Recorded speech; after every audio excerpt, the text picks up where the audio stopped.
She fell asleep on the billionaire's shoulder with her resume in hand, and what he did changed her destiny. Before we start the story, leave in the comments what city you're watching from. And at the end, don't forget to rate this story from 0 to 10. Enjoy the story, everyone.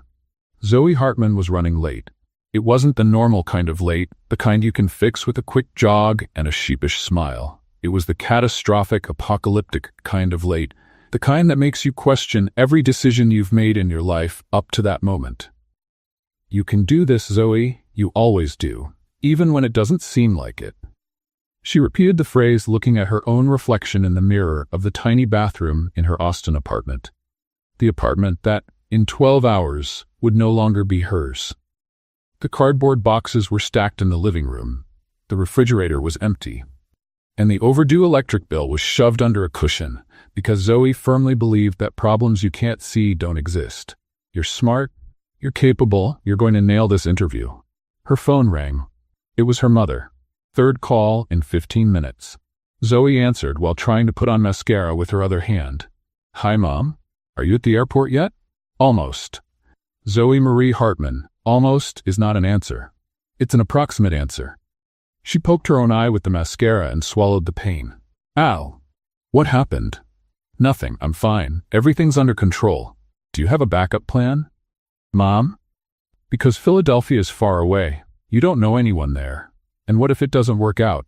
What if the company doesn't like you? What if you end up alone in a strange city with no job and no money and... Mom. Zoe took a deep breath. I need to go. I love you. Bye.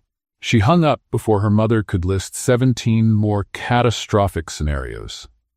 The problem was that Zoe had already listed all of them herself. At 3 a.m, while packing her things and trying not to cry all over her own clothes. She was 27 years old, a business administration degree that cost a fortune in student loans, 3 years of experience at companies that closed down, downsized, or simply decided that it wasn't the right time. And now, a single interview opportunity at Callahan Air, one of the largest aviation companies in the United States, headquartered in Philadelphia. One chance, a single chance. And she was running late. Zoe grabbed her suitcase, which had a broken zipper and was closed with a makeshift belt, stuffed her printed resume in her purse, and ran out of the apartment without looking back. The taxi she had called didn't show up, because of course it didn't show up. She ran 4 blocks until she managed to get another one. The driver drove as if he were out for a Sunday stroll, stopping at every yellow light like a model citizen. Sir, I'm in a bit of a hurry, Zoe said, trying to stay calm. Haste is the enemy of perfection, miss. Haste is also friends with not missing flights, sir. He didn't speed up. When Zoe finally arrived at the airport, there were 40 minutes until boarding. Which should have been enough. Should have been. But the line at the check-in counter was huge, and the system had crashed, and the attendant was looking at the computer screen as if she were trying to decipher Egyptian hieroglyphics.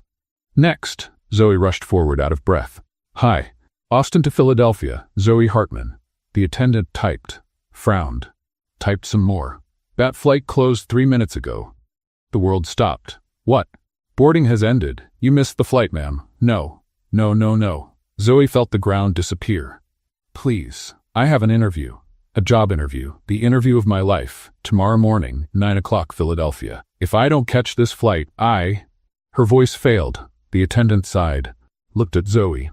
Disheveled hair, eyes that hadn't slept in 2 days, suitcase closed with a belt. Let me see what I can do. 15 minutes of typing, 2 internal calls, and a printer that jammed 3 times later, Zoe had a new ticket. Last available seat on the 2:40 p.m. flight. Connection in Dallas. Gets into Philadelphia at 11 at night. Thank you. Zoe almost hugged the woman over the counter. Thank you so much. You're a saint, a goddess, a celestial being of the aviation system. The attendant blinked, clearly not knowing how to react. Zoe ran to the boarding gate. The next few hours were a blur of airports, endless corridors, dry sandwiches bought at convenience stores, and coffee that tasted like liquid regret. When she finally boarded the last flight, the one that would take her straight to Philadelphia, Zoe was at her limit. 36 hours without really sleeping. A decent meal 2 days ago, her nerves so frayed that anything could make her cry or laugh hysterically. She found her seat, window. Thank heavens. She sat down, buckled her seatbelt, and took her resume out of her purse for another look. Maybe the 15th look of the day, as if the words would magically change if she kept staring at the paper long enough. Zoe Hartman, Human Resources and Organizational Development Specialist. Excellent interpersonal communication skills. She almost laughed. Interpersonal communication? If people only knew that she spent half her time talking to herself. Excuse me. Zoe looked up and temporarily lost the ability to form coherent thoughts. The man standing in the aisle was the kind of person who makes you wonder if you're in a perfume commercial and didn't realize it. Tall, defined jawline, eyes of a cold gray that seemed to analyze everything around with surgical precision. Impeccable suit that probably cost more than everything Zoe owned, including her student loans. That's my seat, he said, pointing to the middle seat. Oh, of course. Sorry. Zoe shrank to the side as he sat down. He moved as if every gesture were calculated, efficient, without wasting energy. It's okay, Zoe. He's just a human being. An absurdly intimidating human being who seems to judge the oxygen you breathe, but still a human being. She went back to looking at her resume, tried to concentrate, but his presence beside her was like a magnetic field of seriousness that distorted everything around. The plane took off. Zoe fought sleep for exactly 20 minutes. Reread her resume. Read it again. The words started to blur. Her eyes felt heavy as if someone had placed bricks on her eyelids. Don't sleep, Zoe. You can't sleep. You need to review. Need to prepare. Need to. Her head tilted to the side. She corrected it. Tilted again. Corrected again. The third time she didn't correct it. Zoe fell asleep with her resume still in her hand, not realizing that her body, traitorous as it was slowly leaning to the side of the passenger in the suit, onto the shoulder of a complete stranger. Derek Callahan felt the exact moment her head rested on his shoulder. He froze. Derek wasn't the type of man who froze. He had conducted meetings with billionaire investors. He had closed deals that changed the course of entire industries. He had fired senior executives without blinking. But a strange woman sleeping on his shoulder? That wasn't in any procedure manual. He looked to the side slowly, as if any sudden movement might wake her. She was sleeping deeply, her breathing light, her face relaxed in a way that contrasted with the tension he had noticed before. And she was mumbling. Get a job. Prove to everyone I'm not a failure. Derek raised an eyebrow. Mom will see. I'll make it. Just need a chance. Her hand relaxed. The resume slipped in slow motion and fell into the space between the seats. Derek looked at the paper. Looked at her. Looked at the paper again. He shouldn't pick it up. It was an invasion of privacy. It was completely inappropriate. But Derek Callahan wasn't the type of man who left important documents lying on an airplane floor. At least that's what he told himself as he picked up the resume and started reading. Zoe Hartman, Human Resources and Organizational Development Specialist. Interesting. Excellent interpersonal communication skills. Specialist in transforming work environments through authentic human connections. He almost smiled. Almost. The woman who wrote about authentic human connections was currently drooling slightly on a stranger's shoulder while mumbling about not being a failure. There was something there. Something he couldn't define. Derek kept reading. Experience, skills, references, all organized, professional, correct. But it was the handwritten note in the corner of the last page that made him stop. You can do this, Zoe. You always do. Even when it doesn't seem like it. He stared at those words for longer than he should have. An hour and a half passed. The captain announced the beginning of descent into Philadelphia. And that's when Zoe Hartman woke up. Woke up with her face stuck to something that smelled like expensive cologne and questionable decisions. It took exactly 3 seconds for her brain to process the situation. First, she was on a plane. Second, she was drooling. Third, she was drooling on the shoulder of a man who looked like he'd stepped off the cover of a business magazine. Zoe pulled away so fast she almost broke her own neck. "Oh my God," she whispered, wiping the corner of her mouth. "Oh my God, oh my God, oh my God." The man beside her didn't move. Kept looking straight ahead, his jaw tense, his eyes fixed on some invisible point. "Great job, Zoe," she mumbled to herself. "You just drooled on a stranger. First impression, 0, minus infinity." Are you okay? He asked, his voice as neutral as a spreadsheet. Zoe froze. Yes, perfectly fine. Great. The air here is very airy. The air is very airy? Seriously, Zoe? Derek raised an eyebrow. Airy. Yeah. Molecules. Oxygen. Things that exist. That's why it's airy. She was digging her own verbal grave and couldn't stop. Sorry about the shoulder, she said, pointing to the stain. It's not a hobby of mine, drooling on strangers. It only happens when I haven't slept in 36 hours and I'm nervous about an interview that could change my life. Derek blinked. I'm talking too much, aren't I? Yes. Right, I'll stop. She didn't stop. She told him about missing the flight, about the move, about not having a backup plan, about containing tired and poorly fed internal crowds. And then she realized the resume was no longer with her. No. She searched frantically, looked under the seat, in her purse, in the space between the seats. Looking for this? His voice cut through the panic. Zoe turned, and there it was, her resume, in his hands. It fell while you were sleeping, Derek explained. Oh. She reached out her hand. Thank you. You're an angel, an intimidating angel in a suit, but still. Their fingers touched for half a second as she took the paper. Did you read it? Zoe asked, her eyes widening. It was open. On the page with skills. Excellent interpersonal communication skills. Zoe wanted to disappear. Interesting, he continued, his tone neutral, for someone who described the last few minutes as the lowest point of adult life. Was that a joke? His face gave no clue. I contain multitudes, she replied. Sometimes they're tired. The corner of his mouth moved, almost imperceptible. The plane landed. Zoe stood up quickly, bumping her knee on the seat in front. It was a pleasure. It was embarrassing, but thank you, and sorry. I hope I never see you again in my life. She realized what she had just said. That came out wrong. I didn't mean. Good luck with the interview, he interrupted. Zoe stopped talking. For the first time in 10 minutes. Thank you, she whispered. And she ran off that plane, stumbling twice in the aisle, apologizing to a carry-on bag and almost dropping her own passport. Derek remained seated watching her leave. Then he looked at the empty seat beside him. A loose sheet, professional references. It had come detached from the resume without her noticing, and at the top, written by hand in blue pen, You can do this, Zoe. You always do, even when it doesn't seem like it.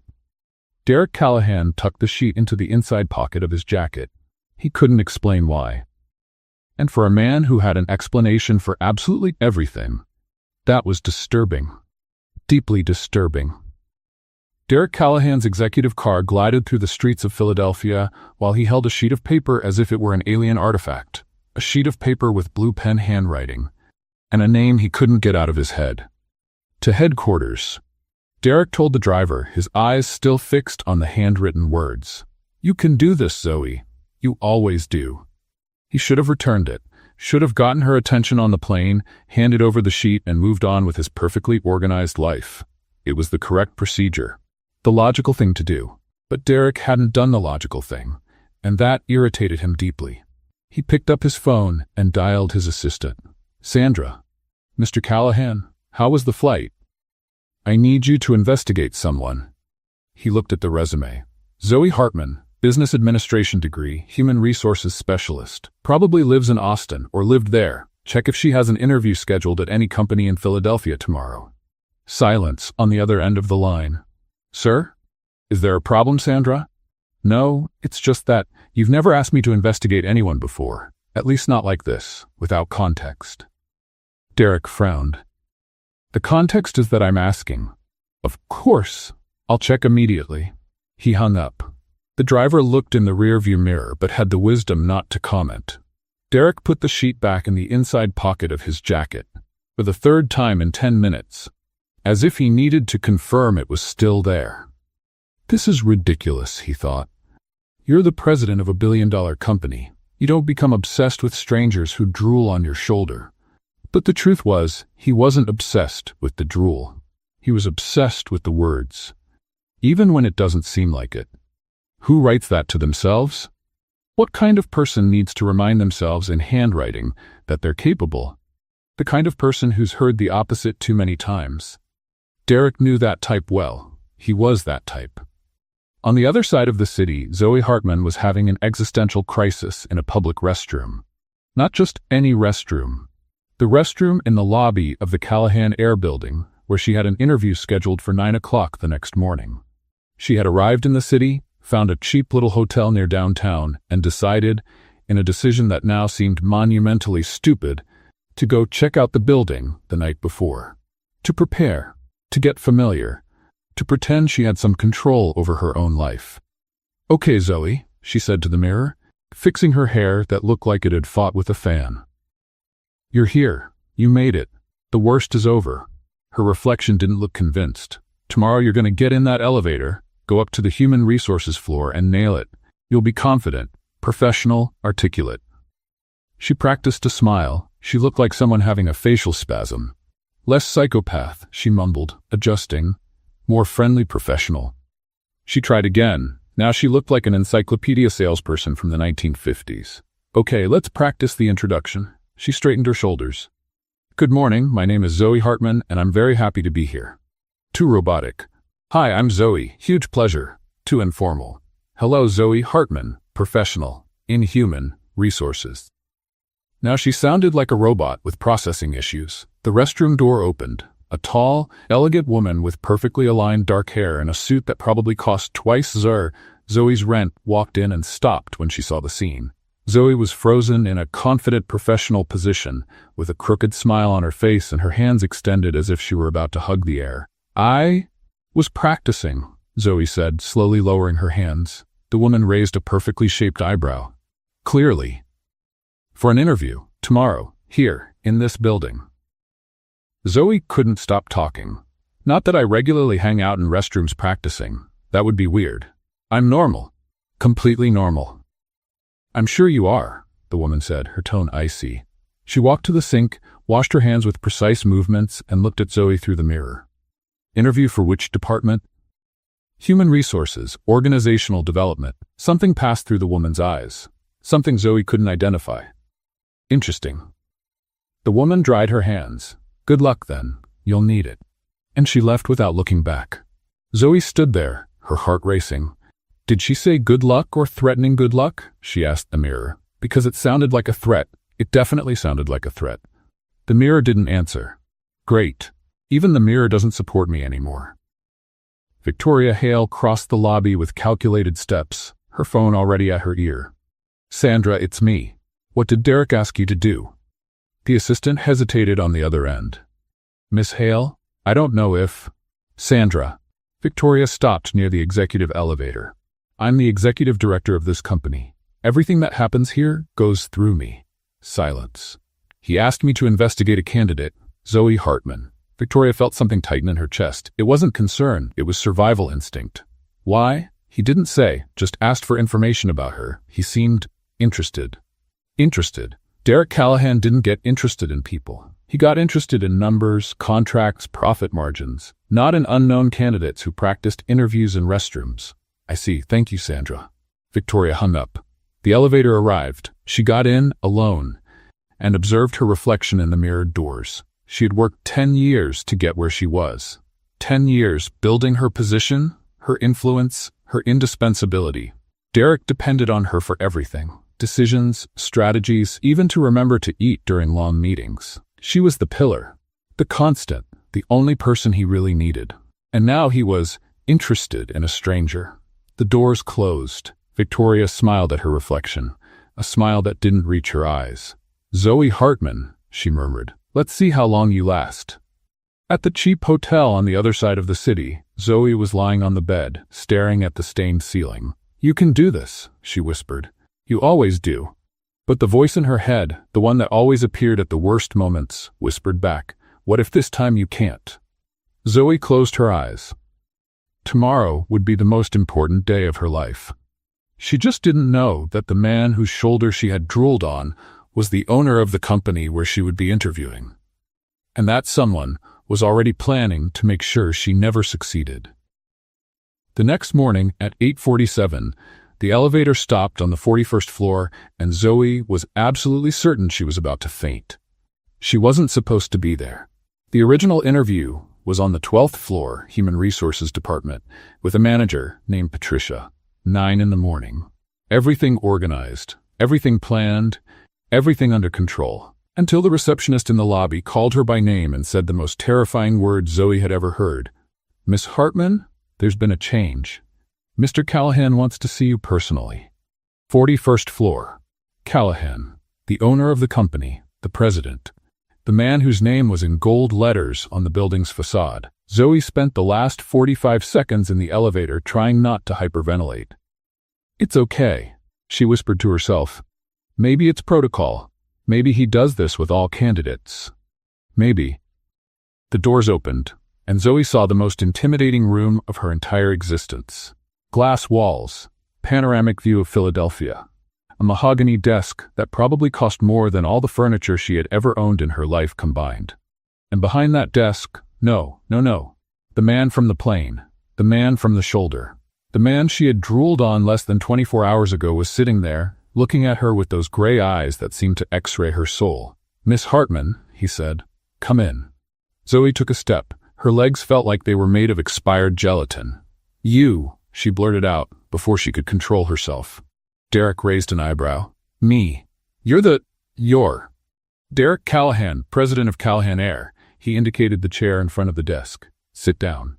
You drooled on the company president. You drooled on the company president." Zoe walked toward the chair, or tried to. Halfway there, her foot got tangled in the rug, a perfectly flat rug because of course it was, and she stumbled forward. The folder she was holding flew, papers scattered through the air like graduation confetti. Resume, recommendation letters, certificates, a receipt from the coffee she had bought earlier, all mixed together in a rain of humiliation. "No," Zoe threw herself on the floor trying to gather everything.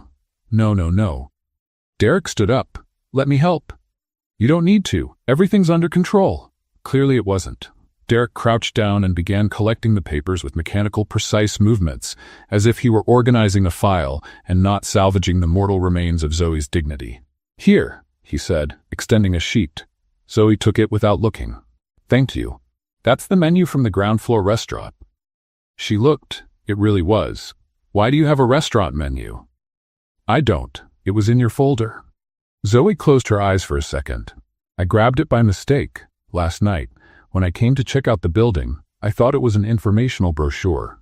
About executive lasagna? I didn't read it carefully." Derek picked up another paper. "And this one?" Zoe looked. It was a laundry receipt from Austin. That shouldn't be there either.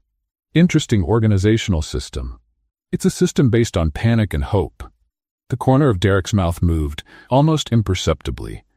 They finished gathering the papers and Zoe finally managed to sit in the chair, hugging the folder like a war shield. "So," Derek returned to his seat. "Miss Hartman." "Zoe, you can call me Zoe.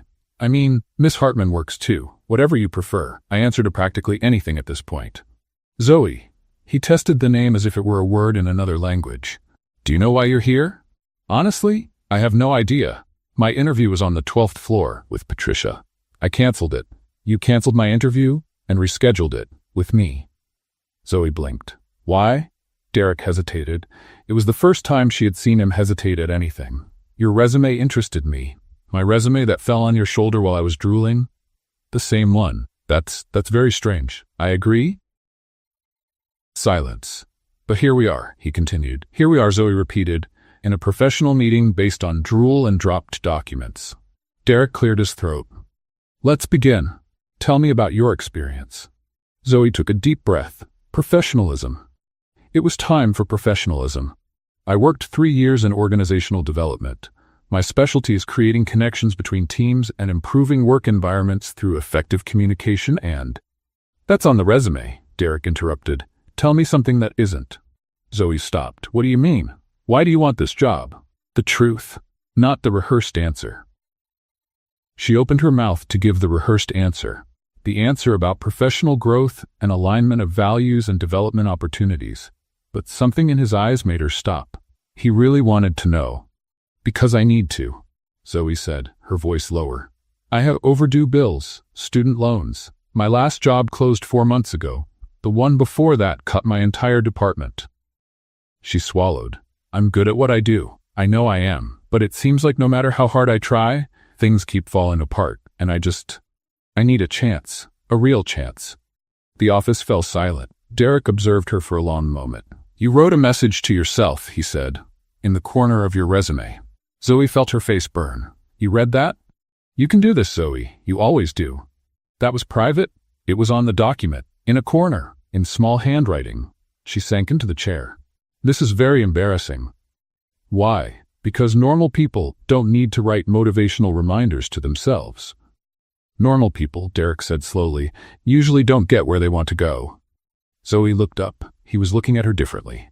Not with judgment, with something that seemed like recognition. You're hired. What? You start Monday. Human resources, organizational development. Sandra will go over the details. Wait, just like that? No more questions? You answered the only one that mattered. Zoe didn't know whether to laugh or cry. I didn't even finish talking about my qualifications. You're honest, you're human, and you clearly don't give up easily. Derek stood up. That's enough. Zoe stood up too, her legs still shaking. Thank you. Thank you so much. You won't regret this, I promise. I'll work hard, I'll come in early and leave late and… Zoe? Yes?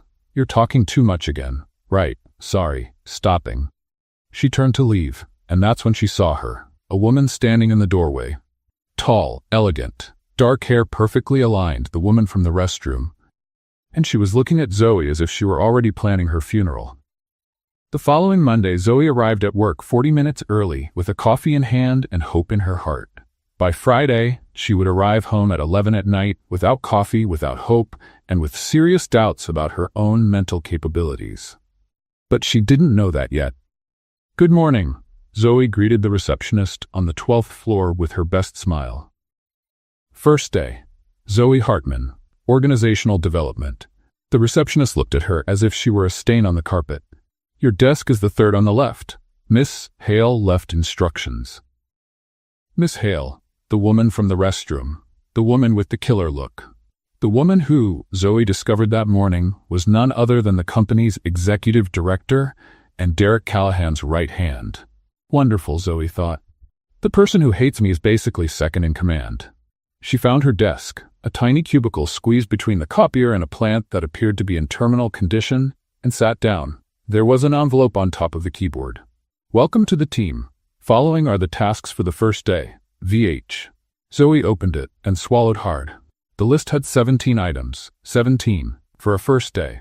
New employee integration report deliver by 2 p.m. Organizational climate analysis from last quarter, deliver by 3 p.m. Review of internal communication policies, deliver by 4 p.m. Training needs assessment by department, deliver by 5 p.m. And on it went. Is this normal? Zoe asked the colleague at the desk next to her, a red-headed woman named Denise. Denise looked at the list. Her eyes widened. That's a week's worth of work. To deliver today? Good luck. Zoe took a deep breath. Okay. You can do this. Just work fast, show dedication, prove your worth. At 10 in the morning, she had completed 3 tasks. At 11, Victoria appeared. Zoe. Her voice was as cold as an industrial freezer. The reports you turned in are in the wrong format.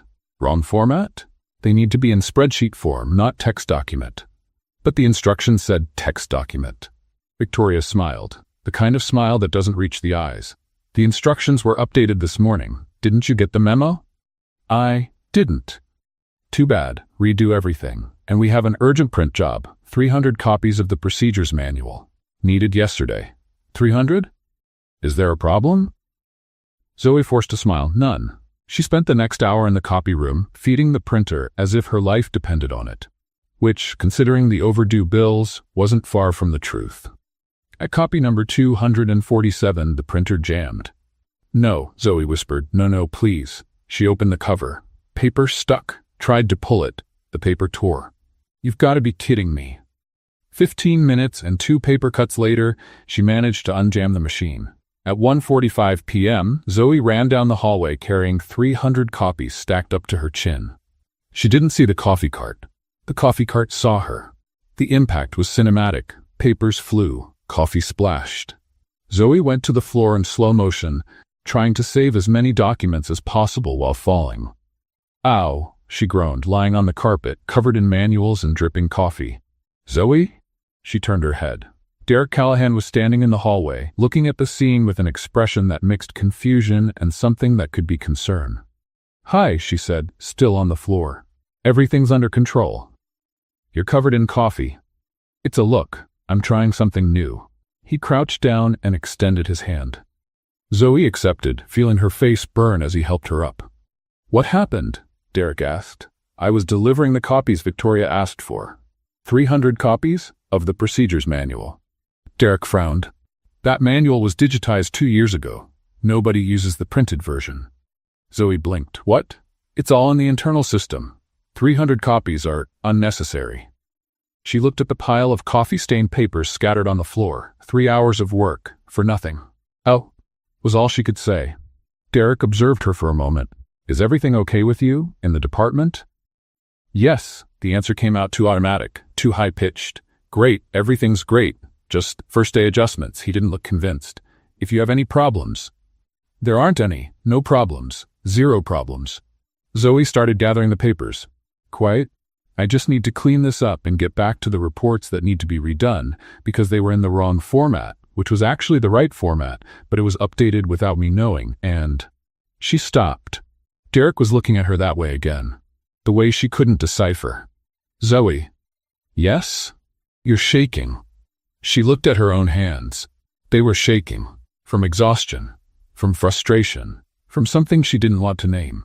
It's the caffeine, she lied. I had too much coffee. You're covered in coffee, not full of coffee. Yeah, that's the problem. I need more. She tried to laugh. It came out more like a sob. Derek opened his mouth to say something, but Victoria appeared in the hallway. Derek, she walked up to them with a radiant smile. The 2 o'clock meeting is confirmed. Her gaze slid to Zoe, to the papers on the floor, to the coffee on her clothes. Any problems here? None, Zoe said quickly. Everything under control. Victoria smiled.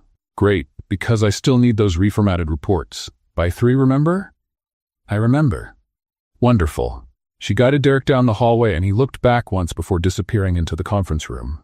Zoe stood there alone, surrounded by ruined papers. You can do this, she told herself. You always do. But for the first time the words sounded empty. That night, at 11 o'clock, Zoe was still at her desk. The office was empty. The hallway lights off, and on her computer, a new email from Victoria had just arrived. The reports contained errors. Redo them. Deadline tomorrow, 7 a.m. Zoe stared at the screen, and for the first time since arriving in Philadelphia, she wondered if she had made a terrible mistake. 2 weeks after the 11 o'clock email, Zoe had developed dark circles that could be classified as historic landmarks. She had also developed an impressive ability to appear functional while operating on 3 hours of sleep and a diet based exclusively on vending machine coffee and granola bars she found forgotten in her purse. But that Thursday, at 5 in the afternoon, something different happened. Derek Callahan appeared at her desk. Zoe, she jumped out of her chair, knocking over an empty mug. Mr. Callahan. Hi, hello, good afternoon. She picked up the mug. Can I help you? I need to review the organizational climate project data. He looked around the open office where at least 15 people were pretending not to be listening. Not here. Where then? Walking. Zoe blinked. Walking? I think better in motion. Oh, right. Normal. People do that. Walk and think at the same time. She was talking too much again. Let me get my coat. She was already wearing 2 coats, one on top of the other. Because the heater in the cheap apartment she had rented didn't work properly, and she still hadn't thawed out since morning. Derek looked at the coats. Are you adequately bundled up? I'm like an onion. Multiple layers, maximum thermal protection. Right.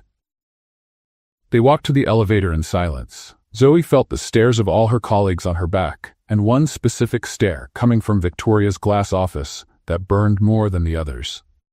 Outside, the Philadelphia air was freezing, but the late afternoon sun painted the historic buildings in shades of orange and gold. Zoe had never noticed how beautiful the city was. She had been too busy surviving to notice. So, Derek began, walking beside her with precise strides. The organizational climate data.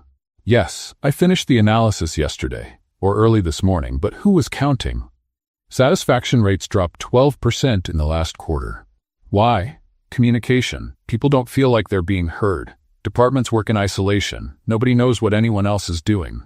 Derek was silent for a moment. And what do you suggest? Monthly interdepartmental meetings. Not the boring ones, with endless presentations, real meetings, where people can talk. Zoe gestured as she walked, and an anonymous suggestion channel. Sometimes people are afraid to speak directly. Afraid of what? Zoe hesitated. Of retaliation, of seeming weak, she almost said, of people like Victoria, but swallowed it, of judgment. Derek observed her from the side. Are you afraid of judgment? Everyone is. I'm not. Zoe laughed. You're the president. You can do whatever you want. That doesn't mean absence of judgment. It means people judge silently. She stopped walking. He stopped too. That was surprisingly profound, Zoe said. You seem surprised. It's just that you have this look of... She gestured vaguely at his face. Human spreadsheet, all logical and calculated. Human spreadsheet, with all due respect. The corner of his mouth lifted minimally. You're very honest. It's a flaw or a quality, depends on the day. They started walking again. They passed an old square with a fountain that didn't work and iron benches painted green. Can I ask you something personal? Derek said suddenly. Zoe almost stumbled. You can. Why do you write messages to yourself? The motivational messages? Yes. She shoved her hands in her pockets. The two coats suddenly didn't seem warm enough. Because sometimes I forget. Forget what? That I'm capable. Her voice got lower. I spent my whole life trying to prove I belonged somewhere. Anywhere. And every time I thought I had made it, the place disappeared. The company closed. The department was cut. The project was canceled. She looked at the buildings around them. So I started writing, to remind myself, because if I don't believe in me, who will? Derek was silent for so long that Zoe thought she had said too much. Again, sorry, she said. That was too heavy for a work walk. No, I understand, he said, and the simplicity of the phrase caught her by surprise. More than you imagine. They looked at each other. The late afternoon sun lit Derek's face in a way that made him seem almost soft. Almost human. Are you cold? He asked. I'm wearing 2 coats. I know, but you're shaking. That's nervousness, not cold. Why? Because you're being nice and it disorients me. Derek looked genuinely confused. Nice is disorienting? Coming from you? A little, yes. He took off his own coat, an overcoat that probably cost more than Zoe's rent, and extended it to her. I'm already wearing 2, she reminded him. Derek looked at the coat in his hands, then at her. Then at the coat again. Right, he said, not knowing what to do. This is logistically complicated. Zoe laughed, a real laugh for the first time in weeks. You tried. That counts. He put the coat back on, looking almost embarrassed. Derek Callahan. Embarrassed. The world really is upside down, Zoe thought. Across the square, hidden behind a pillar, Victoria Hale watched the two of them. Saw Derek offer the coat. Saw Zoe laugh. Saw something in his eyes she had never seen in 10 years working by his side. Something dangerous. Something that needed to be eliminated. She pulled out her phone and typed a quick message to Sandra, Derek's assistant. Need access to Zoe Hartman's project files. All of them. The response came in seconds. Sending now. Victoria smiled. The girl wanted to prove she belonged somewhere? Well, Victoria was going to make sure she didn't belong anywhere. Meanwhile, in the square, Zoe and Derek continued walking, unaware that they had just put an invisible target on both their backs, and that the person aiming never missed. 3 days after the walk through the city, Zoe discovered that Derek Callahan worked late. Very late. Like 10 o'clock on a Tuesday night, with the entire building empty and only the emergency lights on in the hallways. Late. She was also working late, not by choice, but because Victoria had accidentally deleted half the files from the organizational climate project, and Zoe needed to redo everything from scratch. At least that's what she thought had happened. Accidents happen. Computers fail. Files disappear. 3 times in the same week, Zoe? Really? She shook her head and kept typing. That's when she heard footsteps in the empty hallway. Zoe? Derek appeared in the office entrance, his jacket hanging on his arm, his tie loosened. He looked almost disheveled, by his standards at least. Mr. Callahan. She straightened in her chair. What are you doing here? I work here. Yes, but it's 10 at night. And you're here because my files disappeared and I need to redo the report for tomorrow morning. Derek frowned. Disappeared? Yeah, for the 3rd day in a row. Zoe forced a smile. I think my computer hates me, or the universe does, probably both. He walked to her desk and looked at the screen. Did you save backup copies? I did, on the server, which was also corrupted apparently. That's statistically unlikely. I know, but here we are. Derek observed her for a long moment. Do you want help? Zoe almost fell out of her chair. You want to help me with administrative work? You look exhausted. Thanks. Nothing like a compliment at 10 at night. It wasn't an insult, it was an observation. An observation that implies I look terrible. An observation that implies you're working too hard. Zoe didn't know what to say.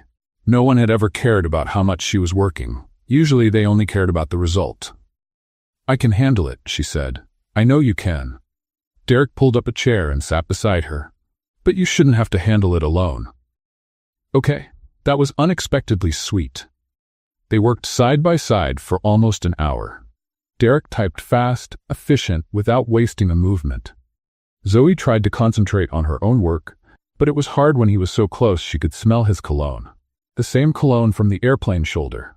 Stop thinking about the shoulder, Zoe. Stop thinking about the shoulder. Done, Derek said, breaking the silence. I recovered 60% of the data from the secondary backup server. There's a secondary backup server? There is. And nobody told me this? Apparently not. Zoe let out a sigh of relief so deep it was almost comical. You just saved my mental sanity, and possibly my job. You wouldn't lose your job because of corrupted files. Tell that to Victoria. The name escaped before she could hold it back. Derek looked at her. Victoria? Nothing. Forget it. I didn't say anything. Zoe turned back to the screen. Thanks for the help. Really? Silence. Zoe. Yes? Look at me. She turned and realized he was closer than she thought. Much closer. Is something happening that you're not telling me? He asked. Yes, your right hand is trying to destroy my career and probably my will to live. No, she lied. Just adjustments. Learning curve. Derek didn't look convinced. You can tell me if something's wrong. I know, but you're not going to tell me. Zoe sighed. I don't want to seem weak or problematic or the new employee who complains about everything. You wouldn't seem like any of that. You don't know what I was going to say. I don't need to know. He tilted his head slightly. I trust you. He trusts me. Zoe's heart did a leap that had nothing to do with professionalism. Why? She asked, her voice lower. You barely know me. I know enough. You know a woman who drooled on your shoulder and carries restaurant menus in her folder. I also know a woman who writes courage messages to herself, who doesn't give up even when everything seems impossible. His eyes met hers. That's rare. Zoe swallowed hard. When did they get so close? She could see the details of his face, the jawline, the dark eyelashes, the small scar above his left eyebrow that she had never noticed. Derek, she whispered. He leaned in. She leaned in. The air between them became dense, charged with something neither of them could name. Their lips were inches apart when, working late, the voice cut through the moment like an ice blade. Zoe pulled away so fast she hit her hand on the pen on top of the desk. The pen flew, spun in the air, and hit her right on the forehead. Ow! Victoria Hale was standing at the office entrance, arms crossed, a smile that didn't reach her eyes. Miss Hale! Zoe rubbed her forehead. We were. The files. I saw the files, Victoria said smoothly. Very dedicated, Zoe, working late with the company president. The tone was as sweet as poison. Be careful not to mix personal with professional. It could be misinterpreted. Zoe's face burned. We weren't. I didn't ask. Victoria turned to Derek. I need your signature on some documents in your office. Derek stood up slowly. His face had returned to its usual neutral expression. Of course. He looked at Zoe one last time. Good night, Miss Hartman. Miss Hartman, not Zoe. Good night, Mr. Callahan. He left with Victoria, and Zoe was left alone in the empty office, with her forehead throbbing and her heart in pieces. You almost kissed your boss, she thought. Your billionaire boss. In the office, at midnight. She sank into her chair. What's wrong with you, Zoe? On the other side of the hallway, walking beside Derek, Victoria smiled. Interesting employee, that Zoe, she commented casually. Derek didn't respond. It would be a shame if she got involved in some scandal.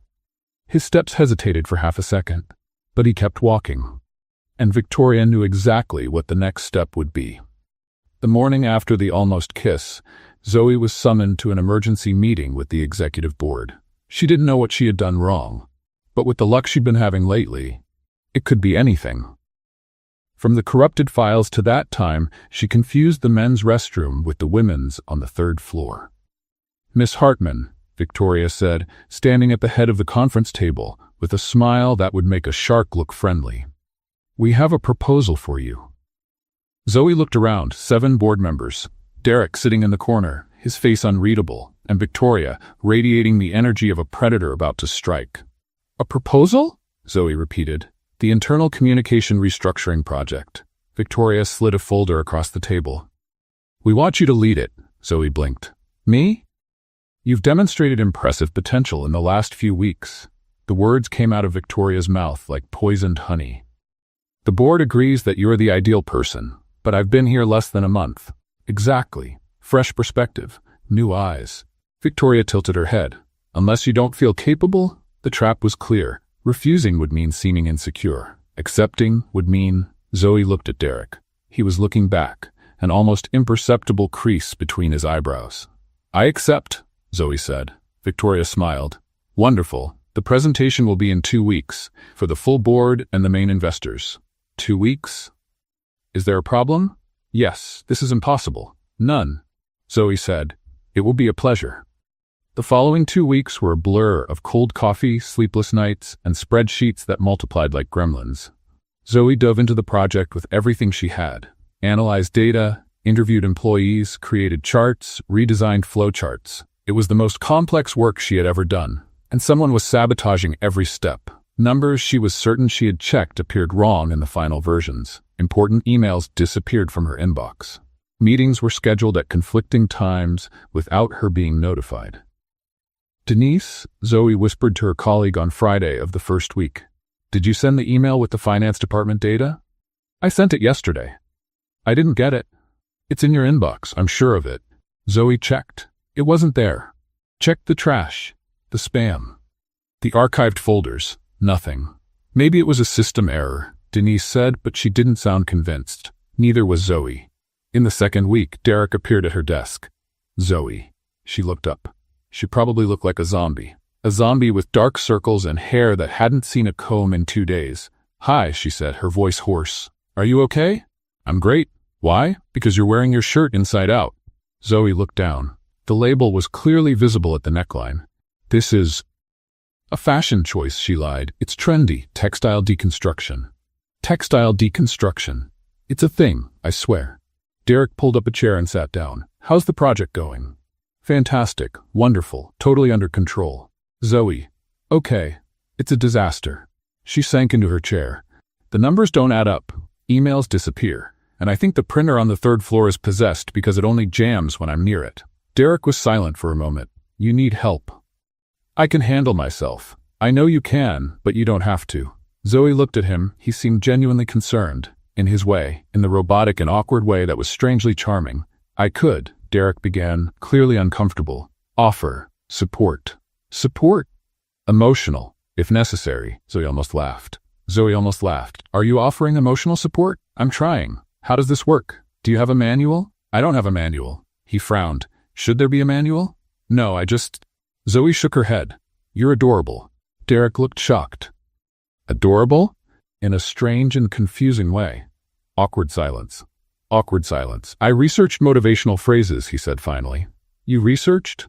"To help." He cleared his throat. "You are capable of overcoming any challenge." The phrase came out so mechanical it could have been computer-generated. "Thank you," Zoe said, holding back laughter. "Believe in your unlimited potential." "Derek, every obstacle is an opportunity for growth. Are you reading from a card?" He looked at his own hand, where, in fact, there was a small card with notes. "I wanted to be prepared." Zoe couldn't hold it in. She laughed, a real laugh that came from deep in her soul and made her ribs hurt. "That's the sweetest thing anyone has ever done for me," she said, wiping a tear from the corner of her eye. "I wasn't trying to be sweet, I was trying to be helpful. You were both." Derek put the card back in his pocket, looking almost embarrassed. "I'm not good with feelings," he admitted. "I noticed. But I want you to know that." He stopped, swallowed. "I care about you, about the project, about all of this." Zoe's heart squeezed. "Derek?" "Mr. Callahan," Victoria's voice cut through the moment. "The 3 o'clock meeting is confirmed. She was standing at the hallway entrance, her eyes fixed on the two of them. Derek stood up. "I'm coming." He looked at Zoe one last time. "You can do this," he said. "I know you can." And he left. Victoria remained a second longer, just long enough for Zoe to see the minimal smile on her lips, the smile of someone who knows something you don't know. That night, alone in the office, Zoe reviewed the presentation for the 100th time. The numbers were right. She was sure of it. She had checked 3 times. But when she opened the file for the last time, something was different. The charts had changed. The percentages were wrong. And in the lower corner of the presentation, almost invisible, there was a modification record. Modified by V. Hale, V7 p.m. Zoe stared at the screen, her heart freezing. The presentation was tomorrow, and she had just discovered she was being sabotaged. The Callahan Air auditorium was packed, 120 people, board members, investors, managers from all departments, and in the front row, Victoria Hale, with a serene smile that didn't match the predator gleam in her eyes. Zoe was backstage, holding the presentation remote with hands sweating so much that the plastic was slipping between her fingers. "Okay," she whispered to herself. "You fixed the numbers. You saved a clean copy. You can do this." She had spent the entire night fixing the data that Victoria had altered. At 4 in the morning, she finally had a correct version. At 5, she made 3 backup copies in different places. At 6, she had so much coffee that her heart felt like a panicked hummingbird. "Miss Hartman?" An assistant appeared. "It's your turn." "Breathe, Zoe, just breathe." She walked onto the stage. The lights were blinding. The auditorium seemed even bigger from above. 120 faces looking at her, waiting, judging. "Good morning, everyone," Zoe began, her voice coming out higher than intended. "Thank you for being here for the presentation of the Internal Communication Restructuring Project." She clicked to the first slide, and her stomach dropped. The slide was wrong. It wasn't the version she had saved. It was the sabotaged version. With the numbers switched, the charts distorted, the conclusions completely wrong. No. As we can see, Zoe looked at the screen, trying to process. The data shows that the numbers didn't make sense. She knew they didn't make sense. Anyone with basic math knowledge would know they didn't make sense. Murmurs began in the audience. "Those numbers are wrong," someone said, loud enough for everyone to hear. "The percentage doesn't add up," another agreed. Victoria leaned toward the investor beside her, whispering something with an expression of feigned concern. Zoe felt her face burn. There was an error." She clicked to the next slide. "Also wrong. Let me." Clicked again. "Wrong. Again, wrong." "Don't faint," she whispered to herself, so low she thought no one had heard. "Don't faint. Don't faint." Someone in the third row laughed. "They're laughing at me." "Miss Hartman," Victoria stood up, her voice smooth as silk. "Perhaps it would be better to stop. Clearly there's been a failure of preparation." "No," Zoe said, louder than intended. "I prepared. I checked everything. Someone switched the files." More murmurs. Some shook their heads. "That's a serious accusation," Victoria said, still with that irritating calm. "Are you suggesting that someone sabotaged your work?" "Yes. I don't know. The words stuck in Zoe's throat.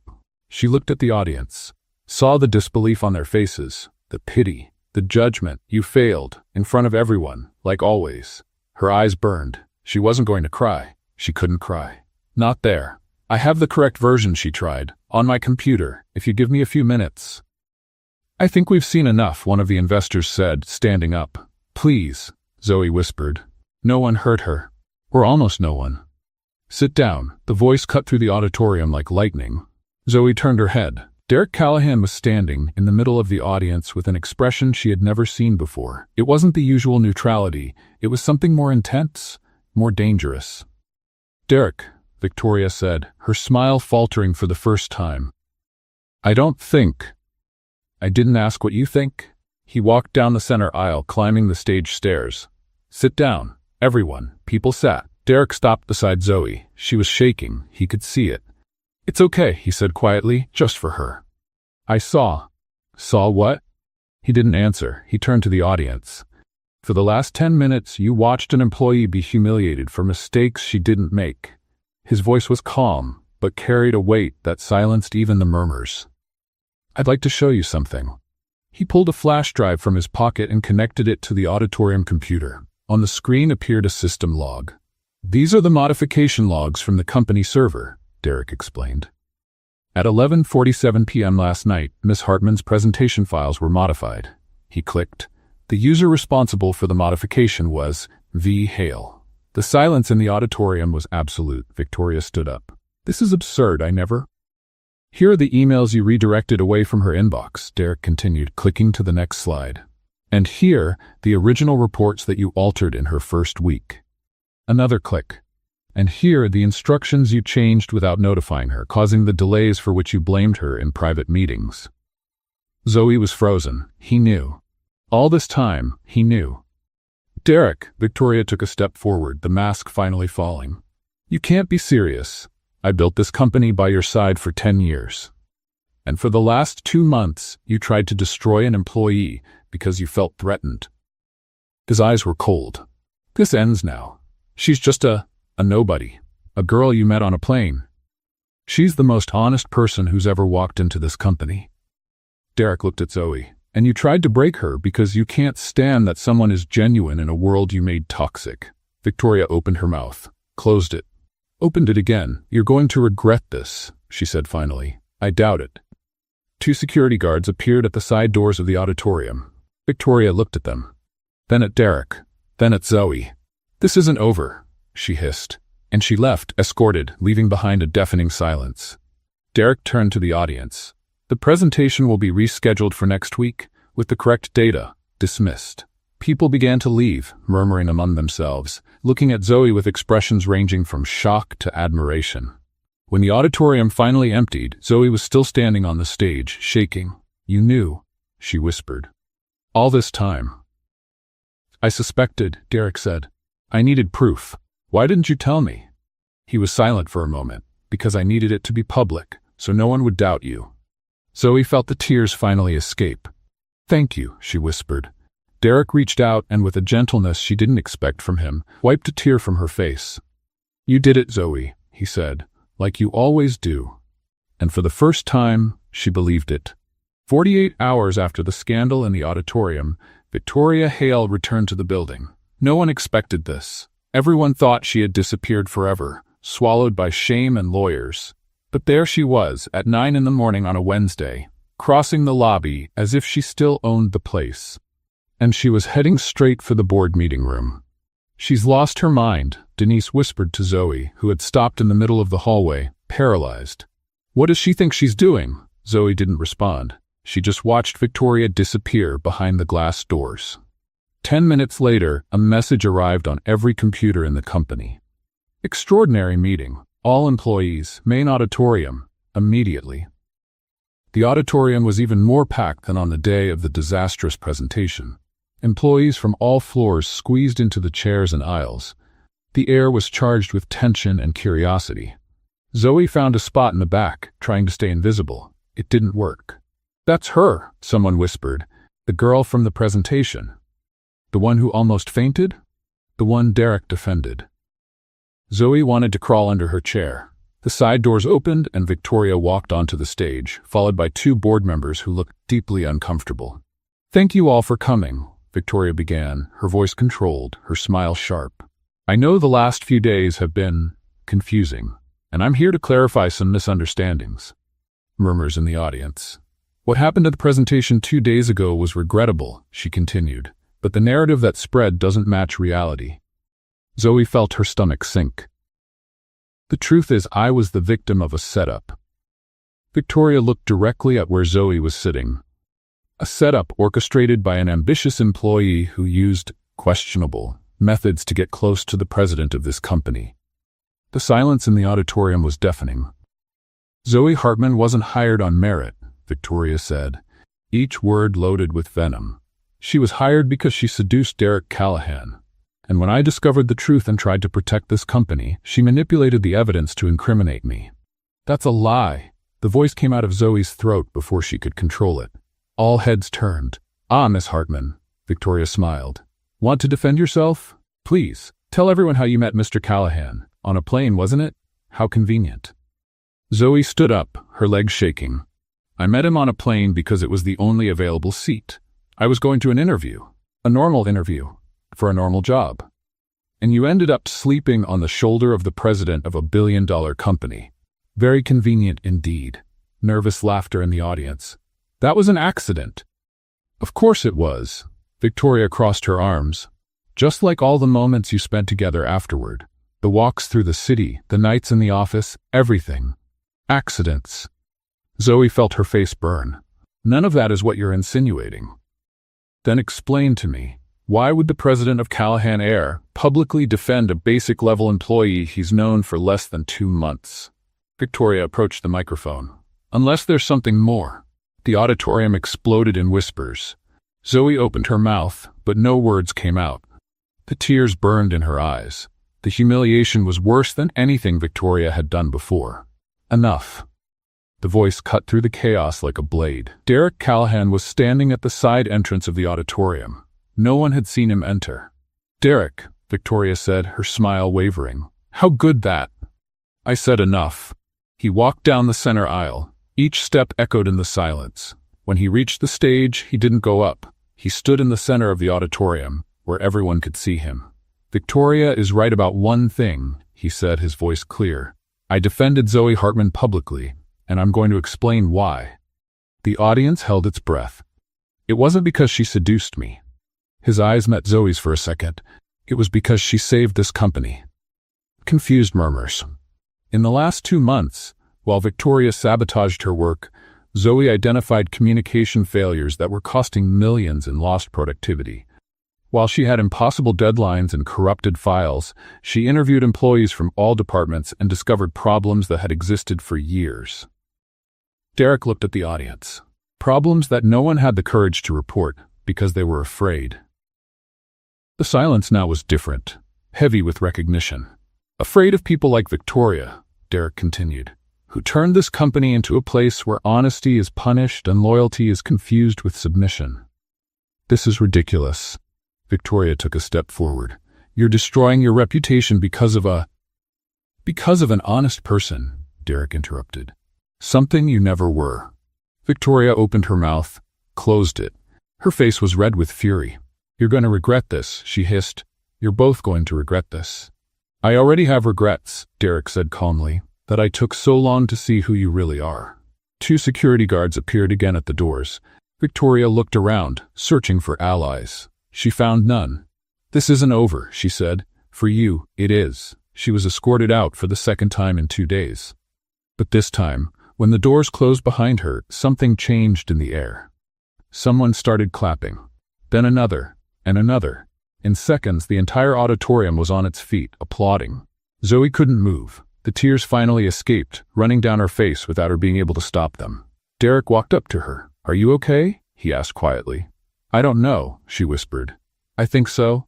I think I'm crying from relief. You deserve the relief. You called me honest in front of everyone. You are. You said I saved the company. You did. Zoe laughed through the tears. This is a lot to process. I know. You just destroyed your executive director in front of all the employees. I know. And now what?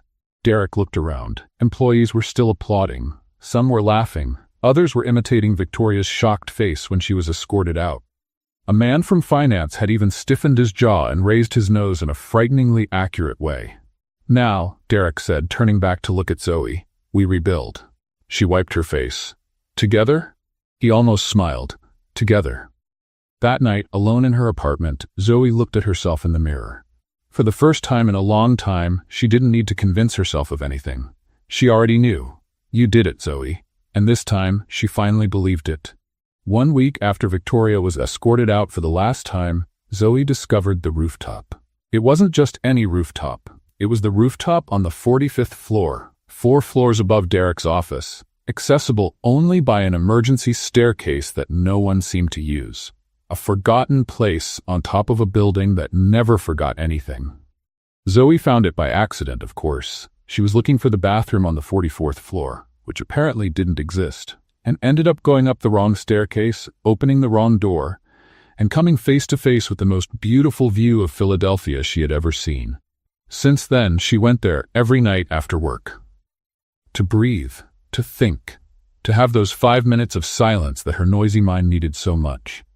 That Friday, exactly 1 week after the second auditorium scandal, Zoe was sitting on the edge of the rooftop, her feet dangling in the void, looking at the city lights that were turning on one by one.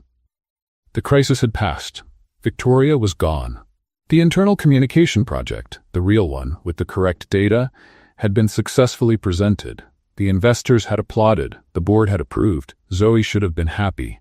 So why did she feel so empty? You know that's dangerous, right? She jumped so high she almost actually fell off the rooftop. Oh my God! Zoe turned around, her heart racing. Are you trying to give me a heart attack? Derek was standing at the stairway door, still in his suit, his tie loosened as it always was at the end of the day. Sorry, he said, not looking the least bit sorry. I thought you heard me come up. You walk like a cat, a ninja cat, in silent soled shoes. Is that a compliment? I'm still deciding. Derek walked over to her and stopped beside her, looking at the city. How did you find this place? He asked. I got lost looking for the bathroom. The bathroom is on the 43rd floor. I know that now, after going up 2 floors in the wrong direction and almost having an existential crisis in an emergency stairwell. The corner of his mouth lifted. May I? He pointed to the space beside her. It's your building. Technically it belongs to the bank until I finish paying off the financing. Zoe laughed. Billionaires have financing? Billionaires have everything, including creative debts. He sat down beside her, his long legs stretched out, his expensive shoes inches from the void. They stayed in silence for a moment, the kind of silence that wasn't uncomfortable, just present. Why do you come here? Derek asked finally. Because it's quiet. Zoe looked at the lights. In my head it's never quiet. There's always a voice talking, planning, criticizing, reminding me of everything I did wrong. But up here, she shrugged. Up here the voice gets quieter. Derek observed her. What voice? Mine, the pessimistic version of it at least. Zoe smiled without humor. Don't you have that?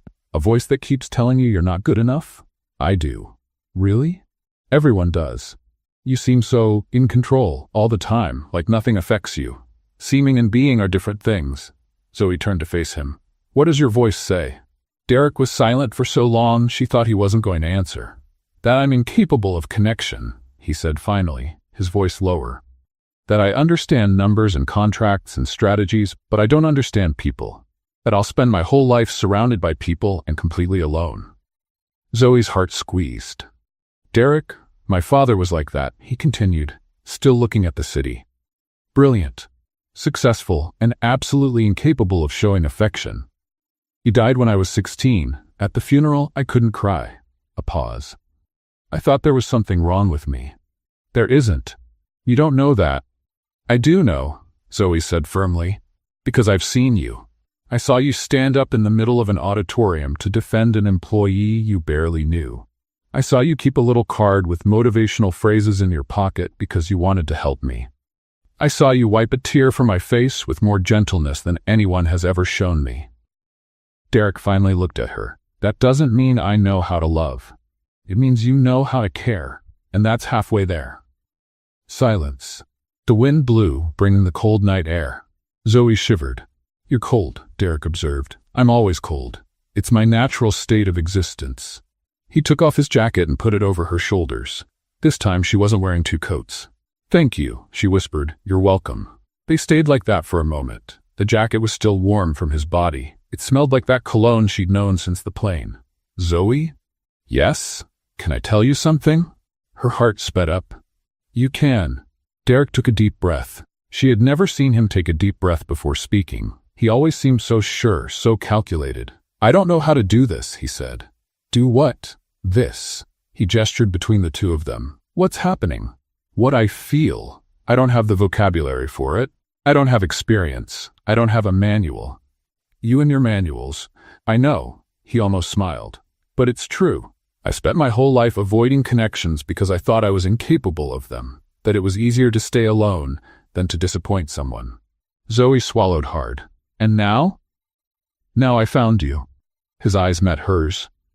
And for the first time, being alone seems like the wrong choice. The world stopped, or at least it seemed to stop. The noise of the city disappeared. The wind stopped blowing. There were only the two of them, on top of a building, in the middle of a conversation that was changing everything. "Derek," Zoe began, "I need you." The words came out of him as if they had been forcibly pulled out. Raw. Vulnerable. Completely different from anything she had ever heard from him. "I don't know if I'll do this right," he continued. "I'll probably make mistakes. I'll forget to say the right things. I'll work too much and be present too little. I'll frustrate you in 1,000 ways I can't even predict. Derek, but I want to try," he swallowed. "With you, if you'll let me." Zoe was shaking, not from cold, from something much bigger. "I don't know if I deserve this," she whispered. "What?" "Someone who defends me, who stands up in the middle of auditoriums for me, who climbs 45 floors just to find me." Her eyes filled with tears. "I spent my whole life thinking I wasn't enough, that I needed to prove my worth every day, every hour, every second. And now you're here telling me you need me, and I don't know how to process that." "Zoe?" "Because nobody ever needed me." A tear escaped. "People needed my work, my energy, my ability to solve problems. But me? The person I am when I take off all the layers? Nobody ever wanted that." Derek moved closer, slowly, as if she were a bird that could fly away at any moment. "I want that," he said. "All the layers, including the ones you think are flaws." Zoe laughed through her tears. "You don't even know what they are." "Then tell me." "I talk to myself all the time. It's embarrassing." "I know. I've been hearing it since the plane. I have chronic anxiety, and I need 8 hours to make simple decisions like what ice cream flavor to choose. We have time. I cry watching pet commercials." "Who doesn't cry?" Zoe laughed again. "I'm a complete disaster. A hurricane of poorly organized emotions. Do you really want that in your meticulously planned life?" Derek looked at her for a long moment. "I do," he said simply. "More than anything I've ever wanted." Zoe's heart was beating so hard she was sure he could hear it. "Okay, Zoe, he just said he wants you. The gorgeous billionaire you met drooling on his shoulder wants you. Okay," she whispered to herself. "Breathe, don't panic, and for the love of everything sacred, don't kiss wrong." Derek raised an eyebrow. "Kiss wrong?" Zoe froze. "Did I say that out loud?"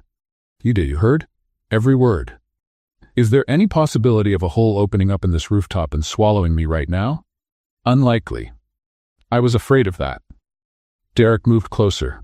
They were so close now that she could see every detail of his face, the jawline, the gray eyes that seemed softer than ever, the almost smile that she had learned to recognize. "For your information," he said quietly, "there's no wrong way to kiss. You clearly never saw my attempts." "I'd like to see them." Zoe swallowed. Was that a pickup line?" "It was an attempt. I'm not good with pickup lines." "It was a good pickup line." "Really? By your standards? Is that a compliment? I'm still deciding." They looked at each other. The air between them was charged with anticipation. "Zoe," Derek said. "Yes? Are you going to kiss me, or do I have to make a PowerPoint presentation about the benefits of taking initiative?" Zoe laughed, a real laugh that came from deep in her soul. "You're ridiculous," she said. "I know. And sweet, that's new, and I'm going to kiss you now." "Please." She leaned in, he leaned in. And when their lips finally met, it wasn't perfect. It was awkward. Her nose bumped his. She laughed in the middle of the kiss. He smiled against her mouth. But it was real, and it was theirs. When they separated, Zoe was smiling so openly that her face hurt. "So?" she asked. "Wrong kiss?" "It was the best wrong kiss of my life. You're very good with words when you want to be." "I have my moments." She rested her forehead against his. "And now?" she whispered. "Now," Derek said, "we figure it out together. Even if it's hard?" "Especially if it's hard." Zoe closed her eyes.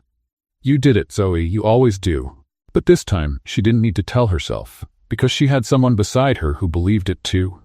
They stayed on the rooftop for another hour, talking about everything and nothing, laughing at jokes that only made sense to the two of them. When they finally went down, holding hands, Zoe stopped in the hallway on the 41st floor. "Derek?" "Yes?" "Do you still have the card?" "What card?" "The one with the motivational phrases." He hesitated.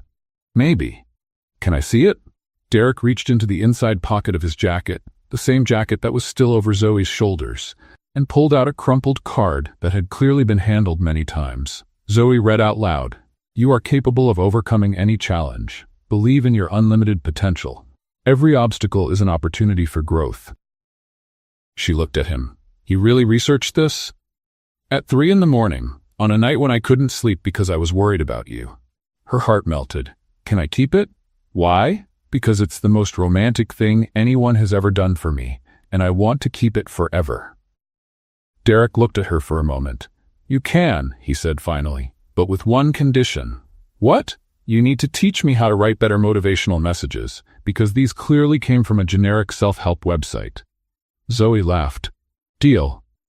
She put the card in her pocket, and she knew, in that moment, that she had found something she never expected to find. Not just a job, not just a city, not just a future, but someone who chose her.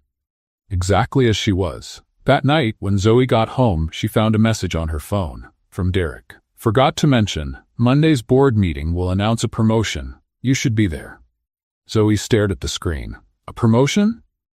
Before she could respond, another message arrived, and this time, try not to trip on the rug. She laughed alone in the empty apartment, and for the first time since arriving in Philadelphia, the silence didn't feel lonely. The following Monday, Zoe was promoted to Director of Organizational Culture. She discovered this when she arrived at work and found a new sign on the door of a room that didn't exist before, or that she had never noticed, which was equally possible given her history of getting lost in the building. Is this a joke? She asked Denise, who was standing beside her with a huge smile. It's your new office. I have an office? With a window? A window? And a plant. Zoe looked inside. There really was a plant, and a desk, and a chair that looked comfortable, and a view of Philadelphia that wasn't as good as the rooftops but was still a view. I'm going to cry, she said. Please don't. You've cried enough in the last week to fill an aquarium. It was very emotional. It was epic, but enough tears. Denise pushed her inside. Go, Director. Conquer the corporate world.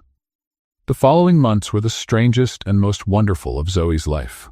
Strange, because she still didn't completely believe that all of this was real. Every morning, she woke up expecting to discover it had been an elaborate dream induced by too much coffee and lack of sleep. Wonderful, because, well, Derek. Dating Derek Callahan was a unique experience. He was thoughtful in unexpected ways, like memorizing her coffee order after hearing it just once, or showing up in her office with sandwiches when she forgot to eat lunch.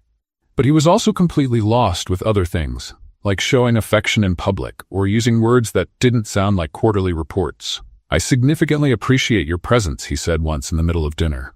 Zoe choked on her wine. You what? Appreciate your presence.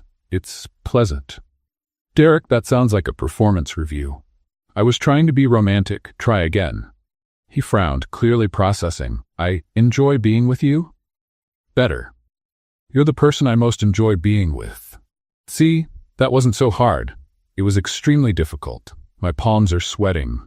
Zoe laughed so hard she almost knocked over her glass. But not everything was easy. 3 months after the first kiss on the rooftop, Zoe woke up at 3 in the morning in a panic. She was at Derek's apartment, a place that still intimidated her with its minimalist decor and lack of clutter. She sat up in bed, her heart racing, trying to breathe. Derek woke up immediately. What's wrong? Nothing. Go back to sleep. Zoe, She rubbed her face. Had a nightmare. About? You realizing you made a mistake. Derek sat up beside her. What kind of mistake? Me. Her voice trembled. You realizing I'm not worth the work, that I'm too complicated, that you deserved someone more balanced. Silence. Zoe, Derek said finally, look at me. She looked. I was never anyone's choice, he said, his voice lower than she had ever heard. In school, I was the weird one. In college, I was the antisocial one. At work, I was the boss nobody could read. A pause. Women were interested in my money, my position, what I represented. But in me, in the man who doesn't know how to express emotions and find spreadsheets more comfortable than conversations? Zoe swallowed hard. Derek? You were the first person who chose me. His eyes shone in the darkness. Not the president, not the billionaire, me, the awkward man who researches motivational phrases at 3 in the morning because he doesn't know what to say. A tear ran down Zoe's face. So no, Derek continued, I'm not going to realize I made a mistake, because you're the best decision I ever made. She hugged him. Hard, as if he might disappear if she let go. I love you, she whispered. It was the first time she had said it. Derek tensed for a second, then relaxed.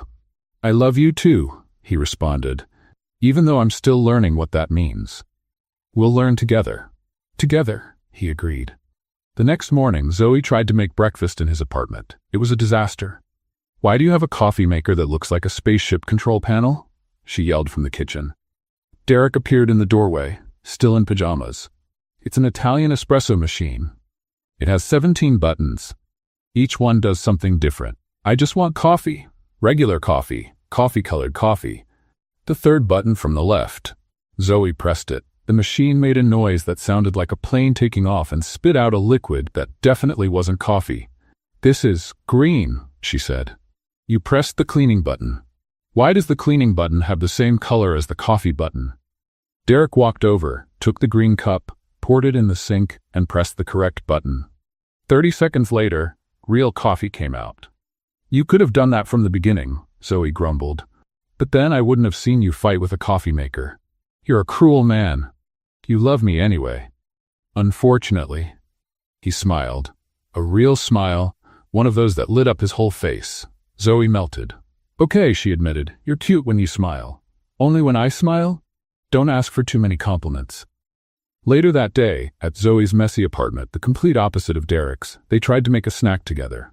Derek was holding a jar of jelly like it was a bomb. Why won't it open? He asked, genuinely confused. You need to turn the lid. I'm turning it. The other way. He turned. The jar didn't open. Let me try, Zoe said. I can do it. Derek, you're turning red. It's physical exertion. It's a jar of jelly, an extremely well-sealed jar of jelly. Zoe took the jar from his hands, tapped the lid on the edge of the table, and opened it with one twist. Derek stared at the open jar as if it were witchcraft. How did you do that? Poor people's trick. You learn. I need to write this down. You're going to write down how to open a jar of jelly. I'll make a document. You can't make a document about this. Why not? Because it's a jar of jelly. Domestic procedures are important. Zoe shook her head, laughing. You're impossible. You love me anyway. That phrase is going to repeat a lot, isn't it? Probably. He leaned in and kissed her, tasting like coffee and promises.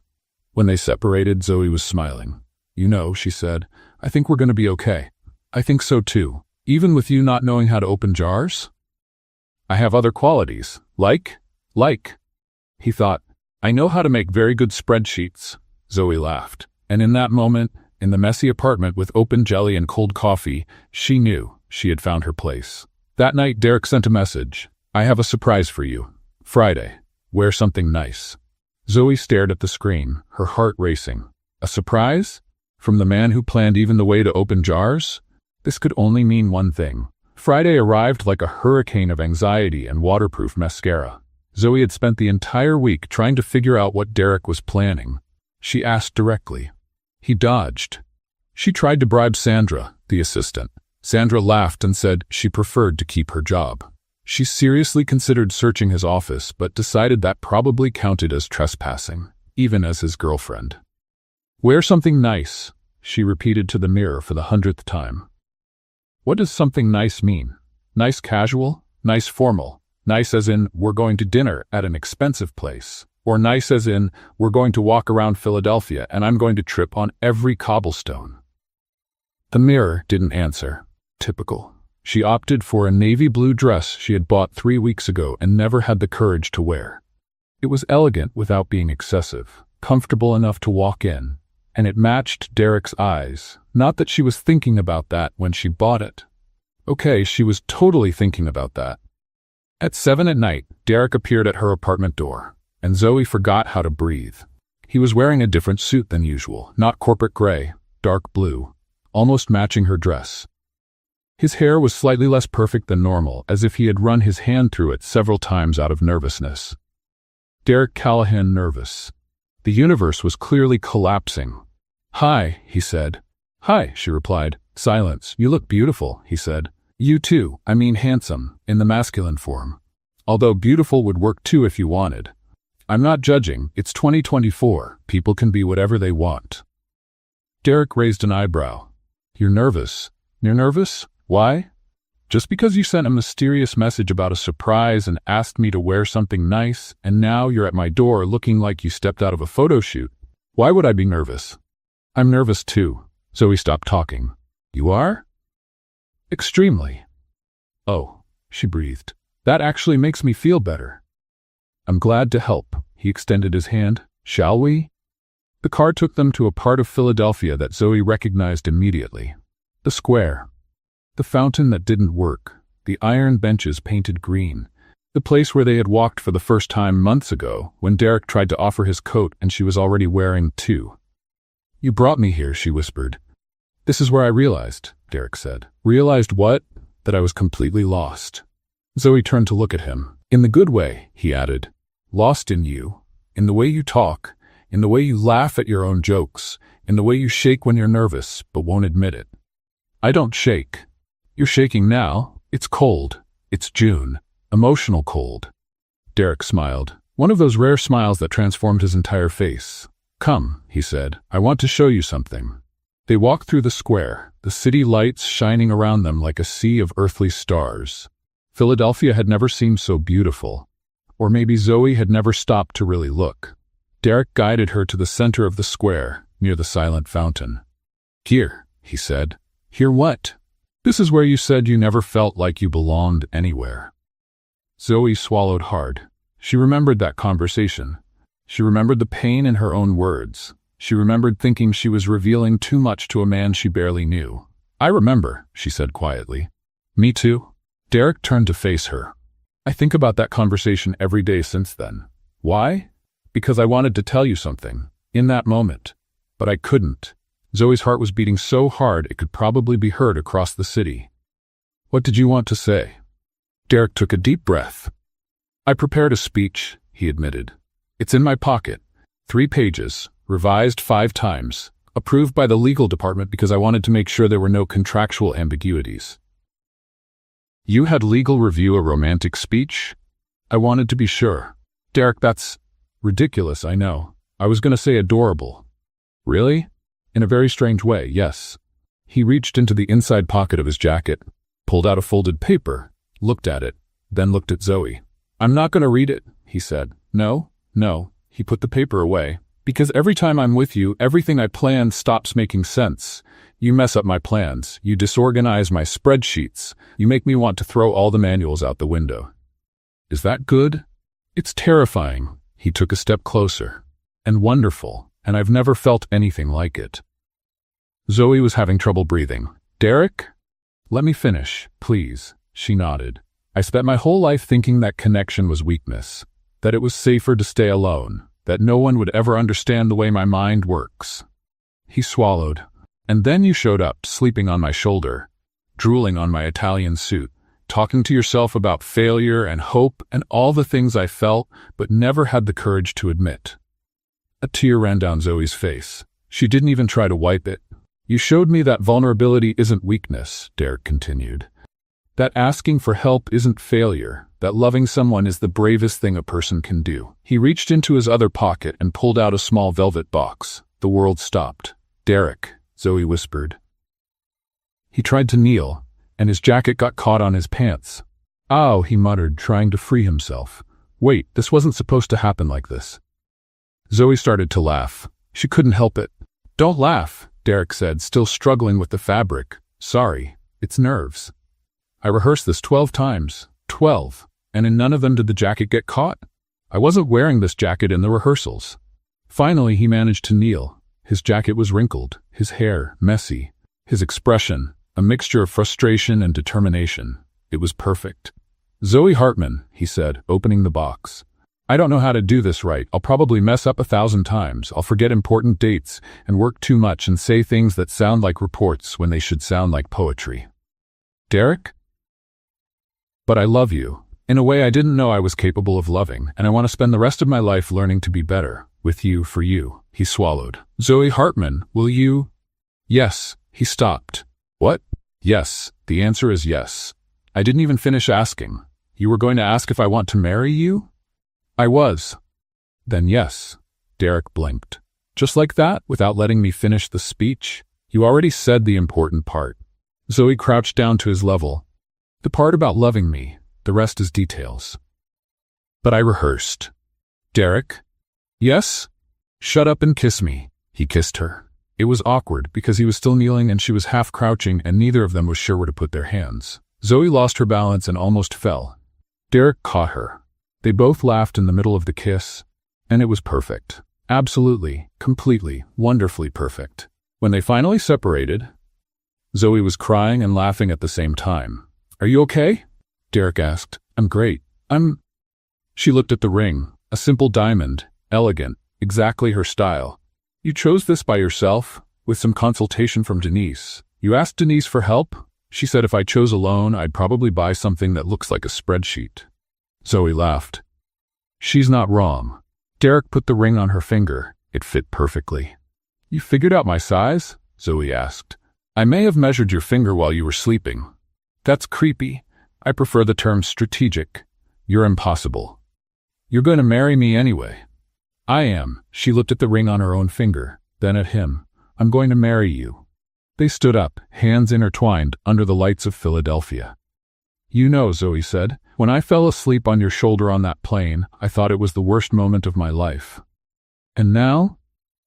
Now I think it was the best accident that ever happened to me. Derek smiled. Me too. They stood there, in the square where everything had started to make sense.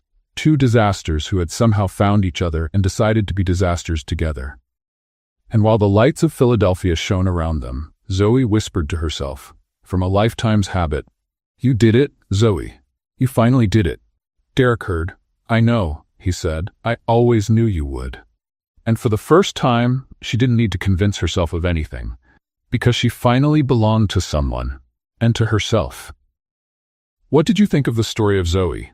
A clumsy girl who fell asleep on the shoulder of a complete stranger during a flight and woke up drooling on the suit of Derek Callahan, the most serious and intimidating billionaire CEO in Philadelphia, a man who barely smiled, didn't understand emotions, and thought spreadsheets were more comfortable than people. Leave your opinion in the comments. On a scale of 0 to 10, what rating would you give this story? Don't forget to subscribe to the channel and turn on the notification bell to receive more exciting stories like this one. See you in the next one.